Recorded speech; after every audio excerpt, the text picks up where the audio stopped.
Good morning. This book is called Curious George at the Parade. It's an AR Level 3.0 book by Margaret and H.A. Race. This is George. He was a good little monkey and always very curious. Today, George and his friends, the man with the yellow hat, were in the city for the big holiday parade. They found a place in the crowd, but an announcement had just been made. The parade may not start for a while, George, the man said. The wind is too strong for the big balloons. Let's go in this department store while we wait. Okay. George and his friends looked around the store as they waited for the wind to settle down. Suddenly, something strange caught George's eye. What could it be? He was curious. But when George looked out the window, he didn't see anything strange. He saw the parade, he saw the floats, the clowns and jugglers, and the band standing in straight rows. Then George thought he saw an elephant eating a treat.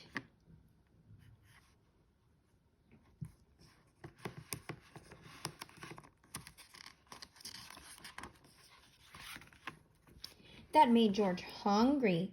It had been a long time since he had breakfast. Now he could think only of finding a snack.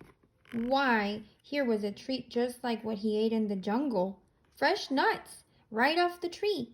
George was lucky to be a monkey. He simply climbed out of the window and jumped onto the tree. Uh-oh.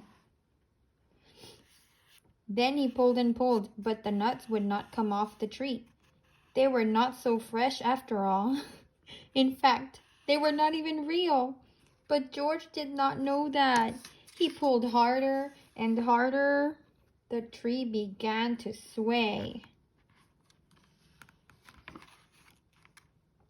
Suddenly, there was a loud snap. Then crash. Down came the tree. Down came George, and down came all the nuts. Luckily, George was not hurt, but still he did not have a snack. He raced after nuts. He chased them around the elephant and under the clown. Then in and out of the band's straight rows. My perfect rows, the band leader cried. You ruined my perfect rows. Uh-oh. There he is, chasing the nut. The band leader raced after George. He chased him down the street and around the corner, but he was not quick enough. Where was George? Soon the band leader, tired of searching, and went back to straighten his rows. He did not know where the little monkey had gone. George was nowhere to be found. Sorry, you can hear my dogs.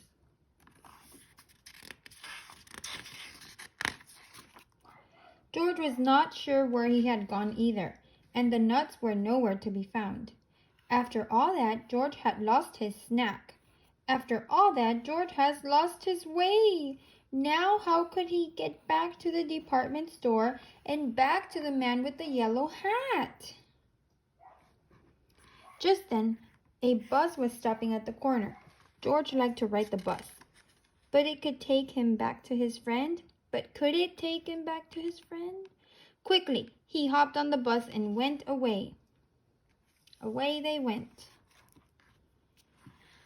From his seat up on top, George could see everything. The bus rounded a corner. Here was something familiar. But something was wrong. Two balloons drifted off course. The ropes were tangled. The parade helpers were trying to fix them, and a crowd gathered to watch. As the bus came to a stop, someone yelled, "Catch that monkey! He ruined our parade!" It was the band leader, and he was pointing right at George. George did not want to be caught, but there was no way for him to get down. There was only one way to go.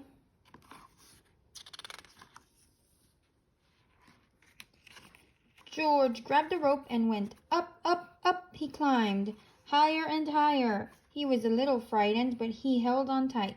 Then he heard someone call, "George!" It was the man with the yellow hat.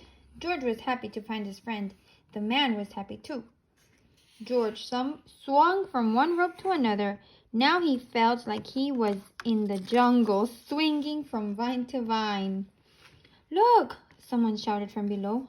"The little monkey is fixing the balloons." Then George swung safely into the arms of the man with the yellow hat. The crowd below cheered. The ropes were no longer tangled. When George and his friend arrived back on the sidewalk, it was time to start the parade. The band leader was no longer angry. George was a hero. Even the mayor came to meet George. "I hear you created quite a stir, George," he said, "but at last everything is in order. Would you like to ride with me in the parade?" What?